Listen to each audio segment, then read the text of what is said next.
Semalam aku jumpa janda pirang, Pak. Kalau jumpa kau jumpa, ngapain pula kau kasih tahu sama papa itu? Apa urusannya sama papa? Katanya kenal dia sama Papa. Ini kan papamu ini, banyak yang kenal, wajar lah itu. Ngomong-ngomong ciri-cirinya kayak mana rupanya?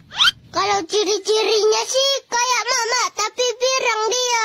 Pirang-pirang dia mirip mamamu. Udah janda dia? Udah, makanya janda pirang. Setahu papa, teman-teman papa janda-janda nggak ada yang pirang loh. Kurasa baru dipirang dia itu, nggak bawaan kan? Apa dia? Cuman aku bilang, yang dibuat-buat kan? Iya, pirang-pirangnya itu mirip-mirip warna Kenal dia sama papa. Cuma kalau jumpa papa, kenal lah papa itu. Cuma kalau kayak gitunya dari cerita gitu karena cemana lah ya kan. Penampilan kan bisa berubah-ubah gitu. Mungkin ya begitulah.